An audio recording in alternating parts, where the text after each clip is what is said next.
राहुल गांधी को शायद ये खुशफहमी है कि वो अमेठी के राजा हैं, युवराज हैं। देखिए, उन्होंने तो कहा कि आपने तो अमेठी के लोगों को एक तरह से भिखमंगा बना दिया। तो ये उनको क्यों खलता है जो सिर्फ राजनीति के लिए जनेऊ पहनते हैं? फर्क इतना है कि हम मेहनत करके एक मुकाम पाते हैं, वो सोने के चम्मच के साथ मुंह में लेकर पैदा होते हैं। कांग्रेस की दिक्कत है, अरे स्मृति ईरानी ने गरीब की मदद करवा दी। कांग्रेस की दिक्कत है, अरे अमेठी में काम क्यों कर दिया? राहुल गांधी ने स्वेच्छा से कहा भारत तेरे टुकड़े होंगे। क्या जनता किसी सांसद को वोट इसलिए देती है फिर जाकर भारत तेरे टुकड़े होने की बात करे? तो वो कौन है माइका लाल जो हिंदुस्तानी? राहुल गांधी ने जो बातें कही ये भी पाकिस्तान में जाकर कहा कि जी मदद कीजिए, हमारी मोदी को हटाइए। कि कांग्रेस पार्टी की दुश्मन से जाकर मां बोले कि कृपा करो और हमें मोदी से छुटकारा दिलाओ। तो राहुल गांधी उनका समर्थन करते हैं जो वायुसेना के अफसरों को मौत के घाट उतारते हैं। उस राहुल गांधी से मैं राष्ट्रभक्ति की अपेक्षा करूंगी, क्योंकि राहुल गांधी ने कहा कि उनका संकल्प यह है कि मोदी की जो छवि है उन्हें बस मोदी की छवि पर प्रहार करना है। जिन्हें जीवन में पहली बार शौचालय मिला है, पहली बार शौचालय मिलना मोदी की वजह से। राहुल जी को थोड़ी भी शर्म नहीं है। आपने क्या किया? अगर चलिए राहुल ने कुछ नहीं किया, मुझे बड़ी खुश। और ये वही बात हो गई कि हम तो सनम नहीं, हम तो डूबेंगे ही सनम, तुमको भी साथ में ले डूबेंगे। कि जिनके हाथों पर सांप लौटते हैं वो सनम ना ही हो तो अच्छा है। चलो भाई जी, राहुल गांधी क्यों पीछे पड़ गया उनके? देखिए, लोकतंत्र नामदारों के लिए नहीं है। ये लोकतंत्र इसलिए नहीं बनाया गया कि कोई युवराज ऐश फरमाए। हम जनता के सेवक हैं, लेकिन राहुल गांधी को शायद ये खुशफहमी है कि वो अमेठी के राजा हैं, युवराज हैं। ये किसी की बपौती नहीं है, ये देश किसी की जागीर नहीं है। देखिए, अगर वो कहते हैं कि अमेठी उनका परिवार है तो कोई सहूलियत के लिए अपने परिवार को त्यागता नहीं। देखिए, उन्होंने तो कहा कि आपने तो अमेठी के लोगों को एक तरह से भिखमंगा बना दिया। मुझे इस बात का दुख है, अगर वहाँ लोग गरीब हैं, मजलूम हैं, तो ये उनकी मदद करना गांधी परिवार को क्यों खलता है? अगर कोई गरीब का बच्चा चप्पल पहनता है, अच्छे कपड़े पहनता है, तो दुख गांधी परिवार को क्यों होता है? आपत्ति इस बात की नहीं श्रीमती वाड्रा को कि वहां पर किसानों की जमीन स्वयं उनकी फाउंडेशन ने कब्जा कर रखी है। अमेठी के किस किस व्यक्ति के वो दिन वापस करेंगे राहुल गांधी? अमेठी के किस किस व्यक्ति तक विकास पहुंचाएंगे? 10 साल का कर्ज है उनके माथे पर। तो ये उनको क्यों खलता है जो सिर्फ राजनीति के लिए जनेऊ पहनते हैं? ये अजीब एक कैंडिडेट है। और आपको लगता है अमेठी की जनता ऐसे लापता व्यक्ति से अपेक्षा करेगी विकास की? मैं तुम्हें अभी समझाता हूँ। अभी जैसा आपने फरमाया कि लापता, तो राहुल जी के लिए आप ये कह रही हैं कि वो लापता रहते हैं लेकिन फिर भी वो जीते हैं, ऐसा क्यों है? और जहाँ तक बात हुई कि वो क्यों जीतते हैं, फर्क इतना है साधारण परिवारों में और बड़े घर के बेटों में कि हम मेहनत करके एक मुकाम पाते हैं, वो सोने के चम्मच के साथ मुंह में लेकर पैदा होते हैं। वो चाहे जीजा जी का झुंझुना क्यों ना हो। इल्जाम ये भी है कि आप तो कह देती हैं अमेठी के लोगों को ये राहुल गांधी वो टुकड़े टुकड़े गैंग के मेंबर हैं। राहुल गांधी ने स्वेच्छा से कहा भारत तेरे टुकड़े होंगे। इल्जाम फिर स्मृति ईरानी पर क्यों? अगर उनके पास संस्कार नहीं है तो ये मुझ पर इल्जाम क्यों? आपने ये भी इल्जाम लगाया कि आज यहाँ पर पूछ लीजिए, क्या जनता किसी सांसद को वोट इसलिए देती है ताकि वो संविधान की कसम खाए और फिर जाकर भारत तेरे टुकड़े होने की बात करे? क्या जनता सांसद को इसलिए वोट देती है ताकि उसकी पार्टी सेना के प्रमुख को गुंडा कहे? तो अब इस जनता से ही पूछ लेते हैं। एयर स्ट्राइक सेना ने की थी, सेना के जवानों ने की थी, फिर चुनाव में बीजेपी को क्यों क्रेडिट लेने की जरूरत पड़ गई है? सैनिकों को क्रेडिट क्यों नहीं दिया जा रहा? इससे पहले कारगिल युद्ध वाजपेयी जी के समय पे हुआ था और उस समय इसका प्रचार इतना नहीं किया गया था। मुझे क्रेडिट नहीं चाहिए। पहली बार ऐसा नेता मिला है। अगर वायुसेना ये निर्णय लेती है कि हमें दुश्मन के घर में घुसकर मारना है तो वो नेता कंधे से कंधा मिलाकर उस सेना के साथ खड़ा रहता है।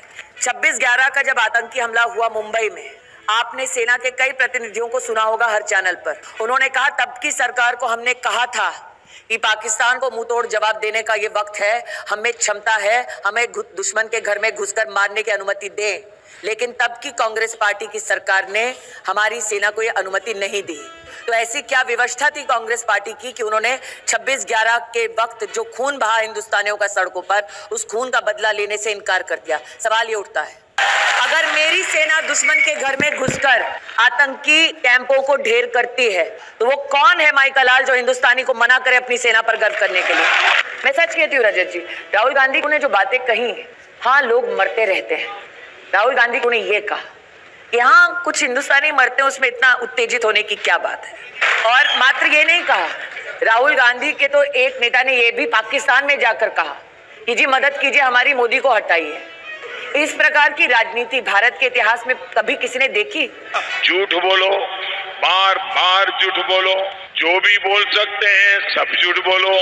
कि कांग्रेस पार्टी इतना अपने आप को मजबूर समझे कि दुश्मन से जाकर मां बोले कि कृपा करो और हमें मोदी से छुटकारा दिलाओ। नहीं, लेकिन जो आज कांग्रेस के नेता हैं उन्होंने तो कहा था पुलवामा में जो हमला हुआ ये नरेंद्र मोदी और इमरान खान के बीच में मैच फिक्सिंग था।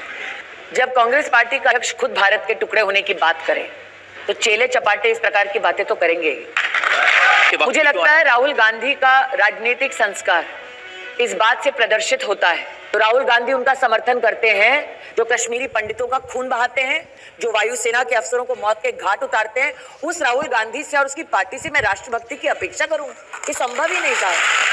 वो कह रहे हैं कि हमारे वक्त में भी बहुत सारी सर्जिकल स्ट्राइक हुई थी। ऐसा है रजत जी, अफसोस के साथ कहना पड़ता है, जिस व्यक्ति ने 26/11 का बदला नहीं लिया सेना के कहने के बावजूद, उस व्यक्ति में इतनी संभवतः ताकत या क्षमता थी नहीं कि वो सर्जिकल स्ट्राइक करे। जी ठीक है। अब ये बातें जो राहुल गांधी रोज कहते हैं, आपको बताता हूँ, वो कहते हैं कि वादा किया था मोदी जी ने कि 2 करोड़ लोगों को हर साल रोजगार देंगे, लेकिन नहीं दिया। रजत जी, राहुल गांधी को शायद इस बात का इल्म नहीं। 10 साल में वो जो ना कर पाए वो मोदी ने 1 साल में किया। पहला रोजगार मेला मोदी ने लगाया और 2800 लोगों को वहां पर खुद खड़े होकर हमने एक नौकरी दिलवाई। दुनिया तो छोड़िए, देश तो छोड़िए, नाक के नीचे मोदी ने रोजगार मेला लगवाया, 2800 बच्चों को नौकरी दिलवाई। ये झूठ है, झूठ है, झूठ है। और जहां तक बात रही नौकरियों की, कैसे करोड़ों लोगों को नौकरी मोदी ने दी, लेकिन राहुल गांधी को बात पचेगी नहीं। मुद्रा योजना के माध्यम से 15 करोड़ से ज्यादा लोगों ने लोन लिया ताकि अपने दम पर अपना व्यवसाय शुरू कर सके, लेकिन ये बात राहुल गांधी को पचेगी नहीं, क्योंकि राहुल गांधी ने ही कहा कि उनका संकल्प यह है कि मोदी की जो छवि है उन्हें बस मोदी की छवि पर प्रहार करना है। कि राहुल गांधी को अगर परखना हो एक बार, खुले मन से अदालत में बुला लीजिए, दूध का दूध पानी का पानी हो जाएगा। अदालत में आने की हिम्मत नहीं है। राहुल गांधी का वक्तव्य यह है कि मैंने उस दिन तय कर लिया था कि बस हर रोज मैं मोदी की छवि को दागदार करूंगा। राहुल गांधी राजनीति में इसलिए नहीं है ताकि वो देश में योगदान दे सके। राहुल गांधी के अपने शब्द हैं कि वो राजनीति में इसलिए हैं ताकि मोदी की छवि को खराब कर सके।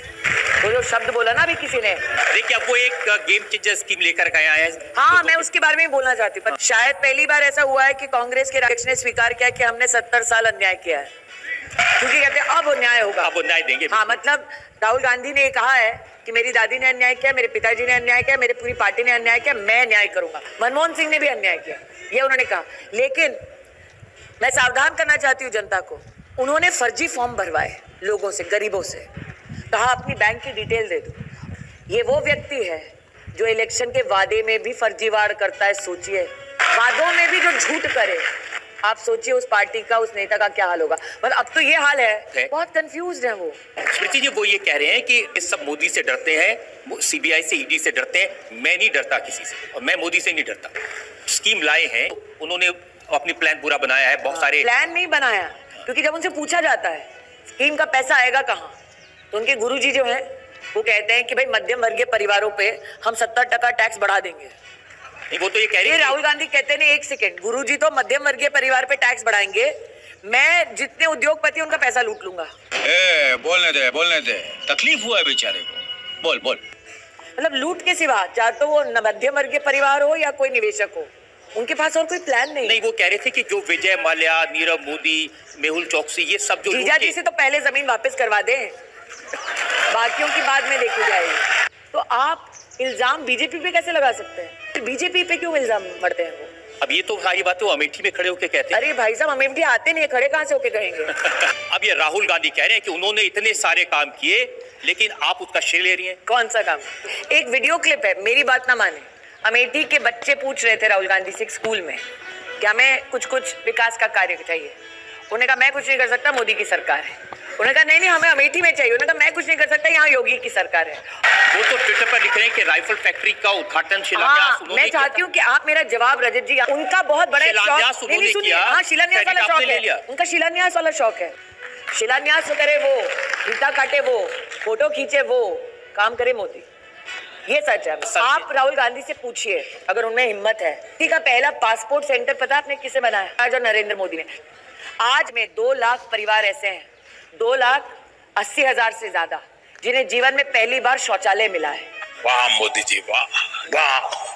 आप सोच नहीं सकते, एक औरत को जब रात को खुले में शौच करने जाना पड़ता है, एक लड़की के साथ क्या क्या होता है, कितनी सीटियां मारी जाती हैं, आपको अंदाजा नहीं है। 5,60,000 लोगों को जीवन में पहली बार शौचालय मिलना मोदी की वजह से। राहुल जी को थोड़ी भी शर्म नहीं आती? क्या बात करते हैं रजत जी? तो आपने क्या किया?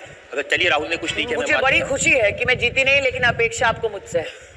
मैंने क्या किया मैं बताती हूँ। तो मैं 15 करोड़ की लागत से 2 किलोमीटर का वो बांध बनाया। पॉलिटेक्निक, पहली बार अमेठी के इतिहास में सलोन में पॉलिटेक्निक आ रहा है सरकारी, वो इस नाचीज ने बनवाया। कलेक्टर का स्थायी ऑफिस नहीं बना पाए राहुल गांधी, और आज विकास की बातें करते हैं। और ये वही बात हो गई कि हम तो सनम नहीं, हम तो डूबेंगे ही सनम, तुमको भी साथ में ले डूबेंगे। कि मैं इतना ही कहूंगी कि जिनके हाथों पर सांप लौटते हैं वो सनम ना ही हो तो अच्छा है। आप सोचिए, उनकी राजनीति अब ये हो गई है कि वो देश बनाने के लिए नहीं राजनीति करते, वोट करने के लिए राजनीति करते हैं। लेकिन राहुल जी एक अकेले ऐसे नेता हैं इस देश में जो ये कहते हैं कि नरेंद्र मोदी मेरे से डरते हैं, मेरे सामने 15 मिनट खड़े नहीं हो सकते। राहुल गांधी के लिए उनकी राजनीति मोदी है, और मोदी के लिए उनकी राष्ट्र नीति उनका देश है। मोदी जी की पूरी जीवन शैली, कार्यशैली वो राष्ट्र को बनाने के लिए समर्पित है। मोदी इसलिए काम नहीं करते कि कोई बड़ा दिखे कोई छोटा दिखे। राहुल गांधी भले ही डिस्ट्रक्टिव पॉलिटिक्स करते हो, लेकिन शुक्र है भगवान का कि एक सज्जन तो हैं जो देश में कंस्ट्रक्टिव पॉलिटिक्स करते हैं, जिनका नाम है नरेंद्र मोदी। जनता को आप मूर्ख समझना बंद कर दीजिए।